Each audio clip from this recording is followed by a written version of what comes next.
Good evening, जय Hind students. आज video थोड़ा डिले हो गई, उसके लिए सॉरी, क्योंकि आज बारिश का मौसम था, थोड़ा घर से निकलने में थोड़ी प्रॉब्लम हुई। खैर, कल हम लोगों ने अपना एक ट्रिग्नोमेट्री में टॉपिक कंप्लीट किया था, मेजरमेंट ऑफ एंगल्स। आज उसके आगे बढ़ते हैं और थोड़ा शॉर्ट ट्रिक्स की ओर बढ़ते हैं, क्योंकि कल के कुछ क्वेश्चंस ऐसे थे जो शॉर्ट ट्रिक्स उनमें यूज़ नहीं हुई थी, क्योंकि डायरेक्ट फॉर्मूले बेस्ड थे।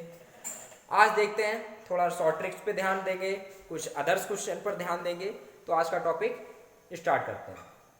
देखिए, कुछ क्वेश्चंस होते हैं डायरेक्ट जो इस टाइप से आते हैं क्वेश्चन में। जैसे पहला क्वेश्चन अगर देखें हम, पहला क्वेश्चन दिया हुआ है जैसे इफ कॉसेक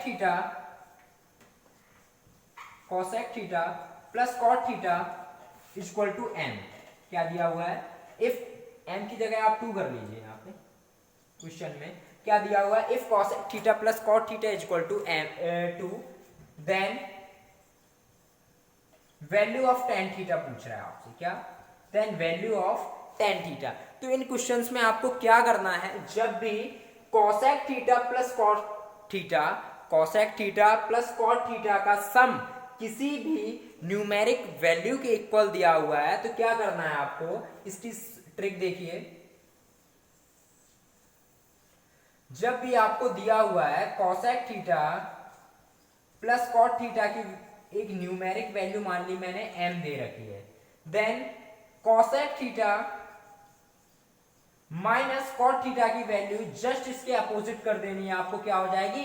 1/m। यहाँ पे साइन चेंज हुआ तो ये वैल्यू भी जस्ट अपोजिट हो गई, m की जगह क्या हो गया? 1/m। देन इससे अगर किसी ट्रिग्नोमेट्रिक आइडेंटिटीज की वैल्यू निकालना तो कैसे निकालेंगे? अगर इन दोनों इक्वेशंस को सॉल्व करते हैं तो कॉसेक थीटा की वैल्यू कितनी निकलती है हमारी? कॉसेक थीटा की वैल्यू आ जाएगी हमारी m² plus 1/2m। Then cot theta की वैल्यू कितनी आती है हमारी? m² minus 1/2m। इतनी बात क्लियर? और अब इस बात से ये बात भी क्लियर होती है कि यदि हमें किसी क्वेश्चंस में एक ट्रिग्नोमेट्रिक आइडेंटिटी की वैल्यू पता होती है तो हम 6 की 6 ट्रिग्नोमेट्रिक आइडेंटिटीज की वैल्यू निकालना जानते हैं, जो हमने बचपन में सीखा होगा। कैसे? एक तो ये मेथड रहता है कि हम सर्किल ट्रायंगल बना लेते हैं और इसे हाइपोटेनियस और इसे परपेंडिकुलर और बेस के माध्यम से निकाल लेते हैं, फॉर्मूला लगा के, जो बताया था कल, लाल अपॉन का, तो उससे ये सब निकाल लेते हैं। दूसरा, अगर कॉट थीटा की वैल्यू आपको पता है तो टेन थीटा की वैल्यू निकाल लेंगे, और टेन थीटा की वैल्यू पता है तो सेक थीटा की वैल्यू निकाल लेंगे, और सेक थीटा की वैल्यू पता है तो कॉसेक थीटा। फॉर्मूले कहाँ? कॉट थीटा का जस्ट अपोजिट टेन थीटा, और टेन थीटा की वैल्यू पता है तो फॉर्मूला क्या लगा देंगे? 1 plus tan square theta equal to sec square theta. तो इस तरीके से हम 6 की 6 आइडेंटिटीज निकाल सकते हैं। देन इस क्वेश्चन पर आते हैं। क्वेश्चन ने कहा cosec theta plus cot theta की वैल्यू दे रखी है 2, देन टेन थीटा की वैल्यू, मैंने बताया जब भी ये दे रखी है value cosec theta plus cot theta की वैल्यू अगर m हो तो देन कॉसेक थीटा की वैल्यू क्या हो जाएगी? m² प्लस 1/2m, और कॉट थीटा की वैल्यू क्या कर देनी है आपको? m² minus 1/2m। तो यहाँ से कॉट थीटा की वैल्यू अगर हम निकालते हैं तो क्या हो जाएगी? m की जगह हम 2 पुट करेंगे तो कितना हो जाएगा? 4 माइनस 1/2 इंटू 2 कितना हो जाएगा? 4। तो कॉट थीटा की वैल्यू हमारी आ गई 3/4। अगर कॉट थीटा की वैल्यू 3/4 है तो टेन थीटा की वैल्यू हमारी हो जाएगी कितनी?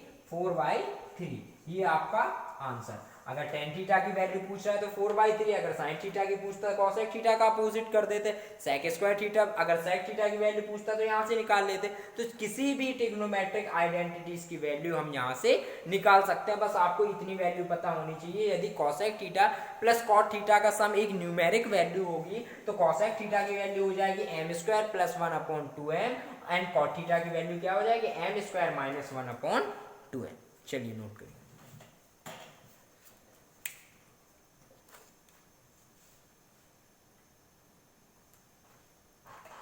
ओके,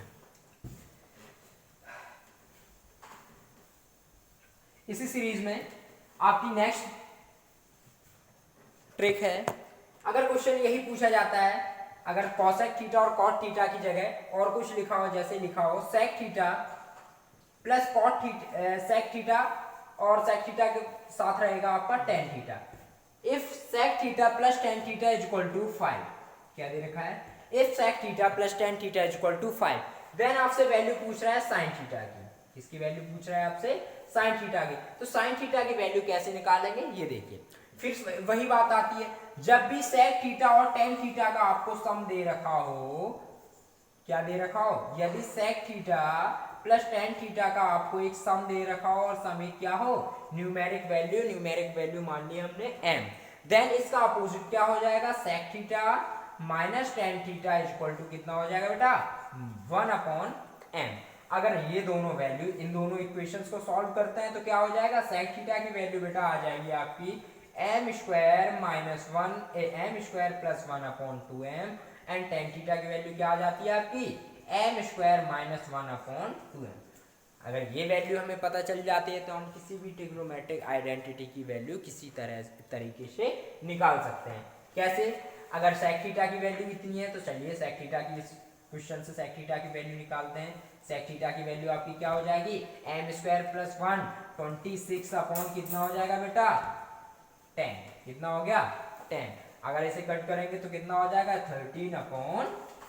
इतनी बात क्लियर। अगर 13/5 है तो cos थीटा की वैल्यू कितनी हो जाएगी बेटा 5/13, 5/13। इतनी बात पता है। ये क्या होता है इसमें बेस, आधार, और ये क्या होता है कर्व, मतलब ये क्या होता है बेस और ये क्या होता है हाइपोटेनियस।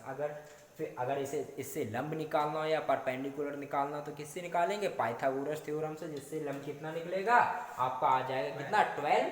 इस तरीके से आपकी साइन थीटा की वैल्यू कितनी हो जाएगी, लंब बटे कर्व, परपेंडिकुलर अपॉन हाइपोटेनियस, 12/13। ये आपकी साइन थीटा की वैल्यू फाइनल है। समझ में आया, कोई डाउट, चलिए नोट करिए।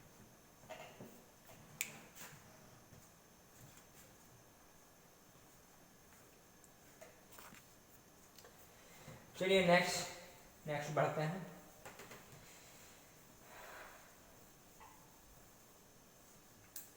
हमने अभी 4 ट्रिग्नोमेट्रिक आइडेंटिटीज कवर की। कॉसेक थीटा और कॉट थीटा का अगर सम दिया हो एक न्यूमेरिक वैल्यू, देन वैल्यू क्या होगी, सेक थीटा और टेन थीटा का अगर सम दिया हो तब क्या वैल्यू होगी। अब देखते हैं sine theta plus cos theta का अगर सम दिया हो, अगर दिया हो sine theta plus cos theta equal to, अगर दे रखा है आपको 3, लिख लीजिए क्या दे रखा है, sine theta plus cos theta equal to 3 दे रखा है, तो आपसे वैल्यू पूछ रहा है टेन थीटा की।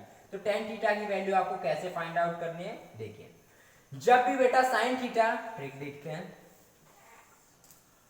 जब भी sign theta plus cos theta की वैल्यू, जब भी sign theta plus cos theta का सम आपको एक न्यूमेरिक वैल्यू मान लेते हैं m दिया हुआ है, तो यहां पे sine theta minus cos theta की वैल्यू क्या हो जाएगी, नहीं बेटा, यहाँ पे अपोजिट नहीं होने, यहाँ पे थोड़ा अलग रहेगा। यहाँ पे वैल्यू क्या हो जाएगी, √2 माइनस एम स्क्वायर, क्या हो जाएगी √2 माइनस एम स्क्वायर। जब इसको सॉल्व करेंगे बेटा तब साइन थीटा की वैल्यू क्या निकल के आने वाली है, m plus √2 minus M square by 2, and cos theta की वैल्यू बेटा क्या आ जाएगी, m minus √2 minus M square by 2। ठीक है, ये साइन थीटा की वैल्यू रही, ये कॉस थीटा की वैल्यू रही। अब आपको फाइंड क्या करना है, फाइंड करना है आपको टेन थीटा की वैल्यू। तो अगर हम लोग sign theta upon cos theta कर देते हैं तो टेन थीटा की वैल्यू निकल आएगी। तो क्या करेंगे हम इसमें, टेन थीटा की वैल्यू के लिए क्या करेंगे, sine theta upon cos theta. Sine theta की बेटा वैल्यू कितनी है, m plus √2 minus M square, m की वैल्यू बेटा कितनी पुट कर सकते हैं, 3 प्लस 2 माइनस एम स्क्वायर की वैल्यू कितनी हो जाएगी बेटा 9। थोड़ा हम लोगों ने यहाँ पे मिस्टेक कर दी है, मिस्टेक क्या, वैसे तो मिस्टेक है, क्योंकि यहाँ पे हमें अगर वैल्यू बेटा अगर 3 से कम नहीं होगी तो ये क्या दे देगा, एक इमेजिनरी नंबर जो कि टेन थीटा में नहीं चलेगा। इसलिए आप इस क्वेश्चन को थोड़ा इरेज कर सकते हैं, या यहाँ पे वैल्यू बदल सकते हैं, यहाँ पे 2 कर सकते हैं। तो अगर वैल्यू यहाँ पे 2 भी हो जाएगी तब भी इमेजिनरी, तो हमें यहाँ पे 1 ही मानना पड़ेगा। तो जब 1 माना हमने तो यहाँ पे क्या हो गया बेटा 1, m की जगह भी हम लिख देते हैं 1, कितना हो गया m plus √2 minus M square upon 2, 2 से 2 कैंसिल हो जाएगा नीचे, इधर क्या बचेगा 1 माइनस √2 -1। इतनी बात क्लियर बेटा। नीचे 0 होगा, अगर 0 का किसी संख्या में डिवाइड करता है तो कितनी आती है वैल्यू? इनफाइनाइट। और tan थीटा में वैल्यू इनफाइनाइट किसकी रहती है? 90 डिग्री या π/2। ये बात क्लियर? चलिए नोट कीजिए।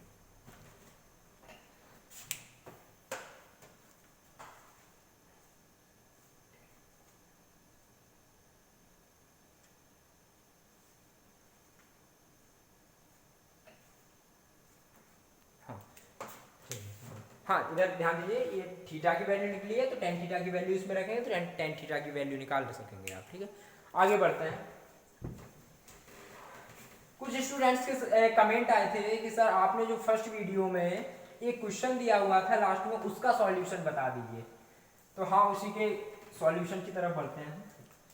क्वेश्चन था आपका, if sine theta plus sine theta sine 2 theta था, हाँ, sine 2 theta is equal to cos 3 theta, then value of theta क्या होगी? देन वैल्यू ऑफ थीटा क्या? ये बेटा 2 टाइप का क्वेश्चन था, मैंने बताया था बेटा इससे 3 वैल्यू निकल सकते हैं। एक तो आपकी जनरल वैल्यू निकल सकती है, एक न्यूमेरिक वैल्यू निकल सकती है और दूसरा प्रिंसिपल वैल्यू निकल सकती है। तो तीनों वैल्यूज हम निकाल के देखेंगे कैसे सॉल्यूशन होगा। देखिए, पहले जनरल वैल्यू के लिए हम बेटा क्या करेंगे, इन दोनों को सबसे पहले तो हमारा क्या काम है, दोनों ट्रिग्नोमेट्रिक आइडेंटिटीज को सेम होना चाहिए। तो क्या लिखा हुआ है, cos 3 theta is equal to sin 2 theta लिखा हुआ है। अगर sin 2 थीटा को हम बेटा cos 90 - 2 थीटा कर देते हैं तो कोई प्रॉब्लम नहीं, क्योंकि बेटा 90 किस में आता है? फर्स्ट क्वाड्रेंट में, और फर्स्ट क्वाड्रेंट में सारी ट्रिग्नोमेट्रिक आइडेंटिटीज पॉजिटिव होती हैं और इससे वैल्यू चेंज हो जाती है, तो cos की जगह क्या हो जाएगा? साइन। तो इन दोनों की कंपैरिजन कर देते हैं। अब आपको पता है जब cos थीटा की वैल्यू cos अल्फा की इक्वल होती है तो अल्फा इक्वल टू बेटा क्या हो जाता है? 2n pi plus minus alpha. Alpha की जगह बेटा कितना है? 90 को हम π/2 लिख सकते हैं बेसिक, π/2 माइनस 2 थीटा। अगर इसमें हम पॉजिटिव साइन लेते हैं 3 theta is equal to 2n pi plus π/2 minus 2 theta. 2 theta को इस साइड लाएंगे बेटा क्या हो जाएगा? 5 theta is equal to 2n pi plus π/2। 5 theta is equal to 2n pi plus π/2। बेटा 5 थीटा यहाँ पे 5 नीचे ले गया तो क्या बचा बेटा? यहाँ पे π/2, यहाँ पे एलसीएम ले लिया और इधर 5 पहुंच गया, π/10 हो गया और यहाँ पे क्या बचा बेटा? 4n plus 1। तो आपका फाइनल आंसर क्या हो गया? इसको ये जनरल वैल्यू हुई बेटा। जनरल वैल्यू कितनी हुई? Theta is equal to 4n plus 1 into π/2। अगर न्यूमेरिक वैल्यू या हमें प्रिंसिपल वैल्यू निकालनी होगी तो क्या करेंगे? उसके लिए क्या करेंगे बेटा? यहीं से था, उसके लिए फिर फॉर्मूला यूज नहीं करना, हमें डायरेक्ट कंपैरिजन कर देनी है। तो क्या हो जाएगा? 3 theta is equal to 90 minus 2 theta. कितना हो गया? 90 माइनस 2 थीटा। तो उसके लिए 2 थीटा इस साइड लाएंगे तो कितना हो जाएगा? 5 थीटा इज इक्वल टू 90। तो थीटा इज इक्वल टू बेटा कितना आ गया? 18 डिग्री। ठीक है, 18 डिग्री। अगर यहीं पर आपसे पूछ देता कि साइन थीटा की वैल्यू बताइए, क्या? साइन थीटा की वैल्यू, तो क्वेश्चन और बढ़ जाएगा। तो साइन थीटा की वैल्यू मतलब साइन 18 की वैल्यू, और साइन 18 की वैल्यू आपको पता होनी चाहिए कितनी होती है? √5 - 1/4। तो ऐसे इस क्वेश्चन को सॉल्व किया जाएगा। ये आपकी प्रिंसिपल वैल्यू रही और ये आपकी जनरल वैल्यू रही।